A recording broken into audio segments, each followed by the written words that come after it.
Tes résultats sont des indicateurs tardifs de tes habitudes de vie. La valeur nette est un indicateur tardif de tes habitudes financières. Ton poids est un indicateur tardif de tes habitudes alimentaires. Ton niveau de réussite ou ton niveau d'échec est un indicateur tardif de tes habitudes de vie avec un grand H. Tu obtiens ce que tu répètes au quotidien. Bonjour à tous, c'est Timothée, j'espère que vous allez bien. Aujourd'hui on se retrouve dans cette vidéo un peu différente de toutes celles que j'ai pu faire dans le passé, où c'était sur des whiteboards où je dessinais.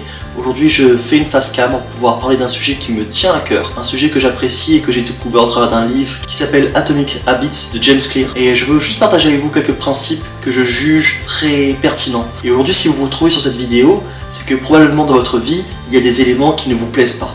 Comme nous tous, on a peut-être des addictions qui nous empêchent d'avancer, on a peut-être des challenges qui nous empêchent d'avancer. Dans cette vidéo, nous allons traiter plusieurs sujets, mais notamment la puissance et l'impact qu'ont les habitudes sur notre vie, et comment une bonne habitude peut changer notre vie radicalement pour le bien et une mauvaise la détruire. Un des premiers points qui m'a énormément percuté dans le livre, c'est à quel point nous avons tendance à sous-estimer les petites actions au quotidien et à surestimer et à surévaluer les grands moments décisifs et les moments forts. Il est vrai que bien souvent dans nos vies, on a tendance à se dire que je vais changer quand je vais déménager, je vais changer quand je passerai à la fac, je vais changer quand j'aurai ma première femme, mon premier copain. Et en réalité, ces grands moments décisifs se produisent dans nos vies.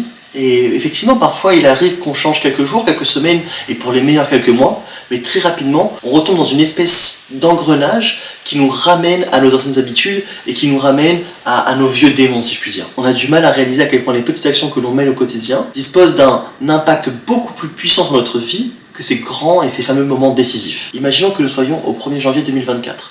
Et que nous choisissons de nous améliorer de 1% par jour sur un domaine spécifique. Ça peut être la course à pied, ça peut être les finances personnelles, ça peut être la perte de poids.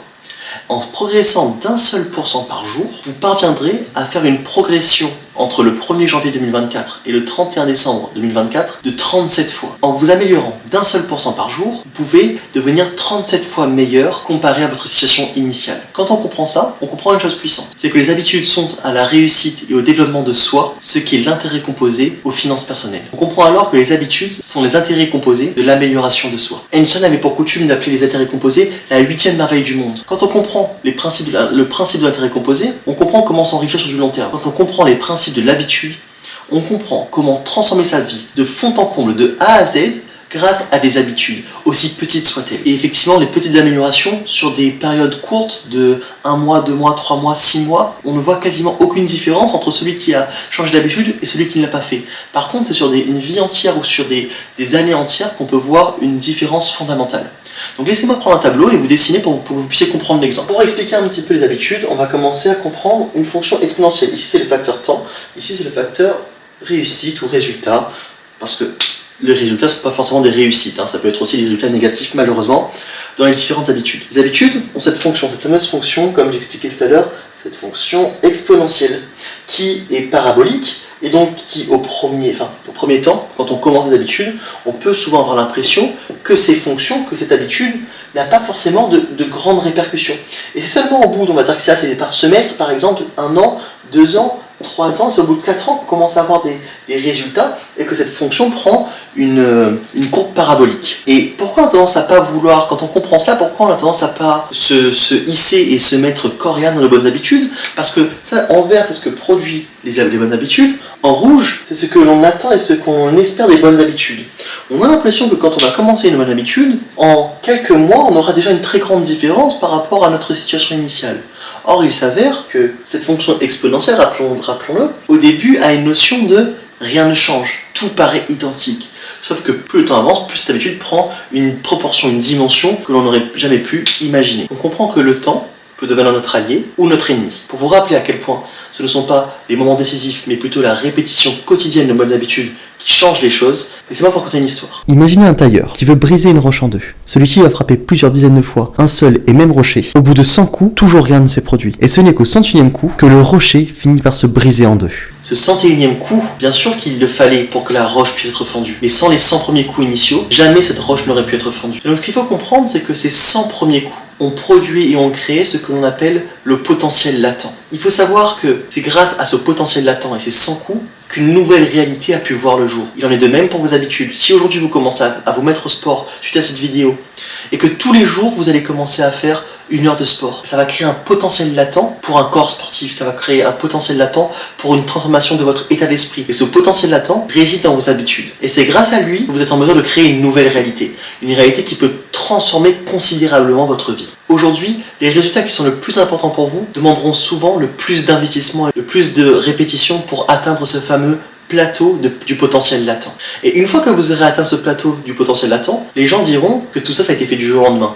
Le jour où vous allez vous investir, vous allez travailler dur pendant des années dans vos études, pendant des années sur votre entreprise, pendant des années sur la création de votre communauté. Et à un moment donné, les gens vont dire, mais pourtant c'est très simple, toujours une très belle communauté. Et en fait, les gens ne verront que la réussite et oublieront toutes ces habitudes et cet effort qui a dû être mis en place pour pouvoir faire en sorte que ce plateau du potentiel latent soit dépassé. Mais une fois qu'on comprend ça et qu'on comprend ce potentiel latent, cette roche qui est brisée en deux, tout ça paraît extrêmement évident. Pourquoi on ne parvient pas à mettre de nouvelles habitudes en place pour changer notre vie? Une fois de plus, laissez-moi vous expliquer ça au travers d'un schéma. Donc imaginons que ici, ce point de bascule, c'est ce fameux potentiel latent. Avant d'atteindre ce fameux point de bascule, qui peut se situer à 5 ans de travail, à 3 ans de travail, à 2 ans de travail, à 6 mois, peu importe. Personne ne sait forcément quel temps va durer ce potentiel latent. Et bien on va passer par une étape qui va s'appeler, toute cette période-là, ce creux entre l'attente des résultats de nos habitudes et la réalité des résultats de nos habitudes. Ça va s'appeler la vallée de la déception.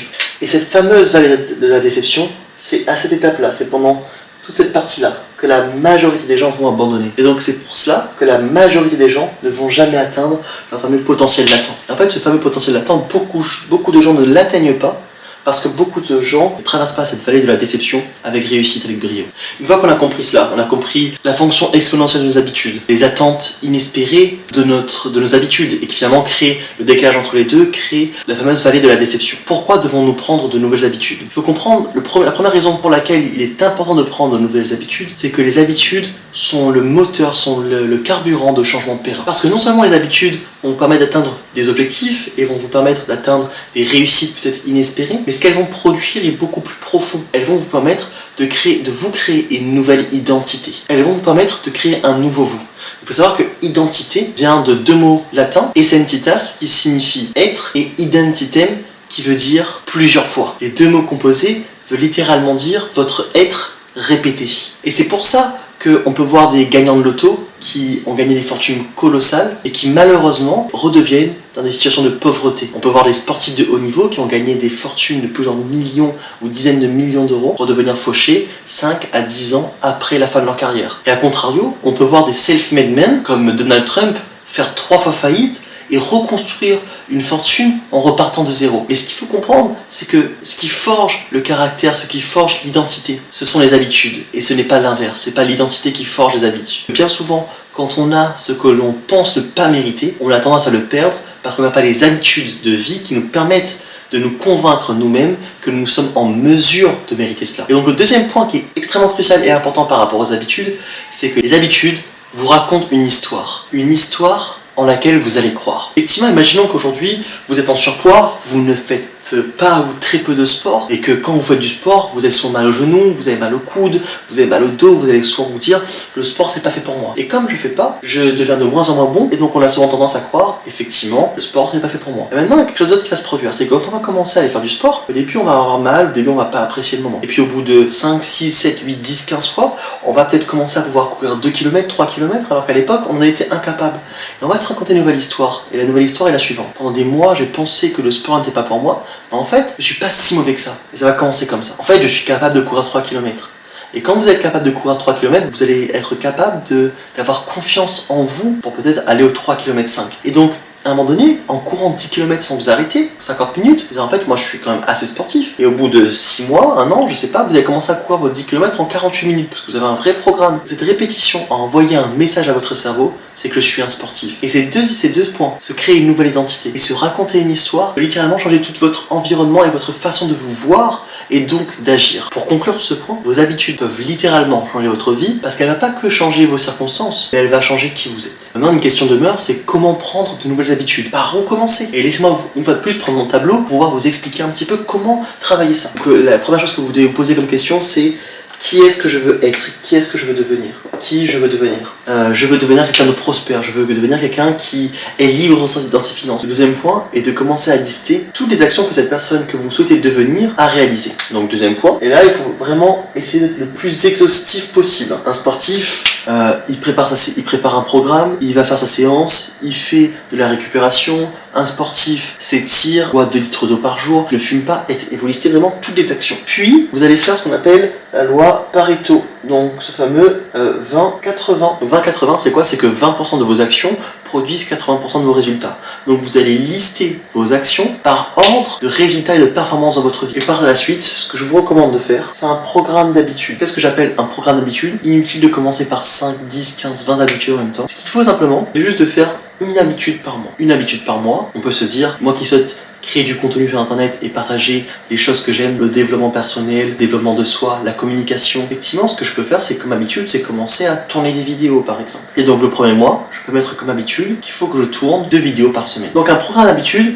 consiste simplement à prendre toutes ces actions que vous avez listées et à les mettre dans un planning. Et le conseil le plus pratique dans ce programme d'habitude, ce qui est primordial selon moi, c'est une habitude par mois. Inutile, et sincèrement, ce conseil pour moi il est primordial. Prenez une habitude par mois. En un an, si vous suivez ce rythme, vous allez avoir 12 nouvelles habitudes. Imaginez-vous que si vous êtes sportif par exemple, de commencer à aller courir une fois par semaine, c'est une habitude. Puis la deuxième fois, puis au bout d'un mois, c'est faire 100 pompes une fois par semaine. Et donc vous allez courir une fois par semaine, puis 100 pompes, et ainsi de suite, et ainsi de suite.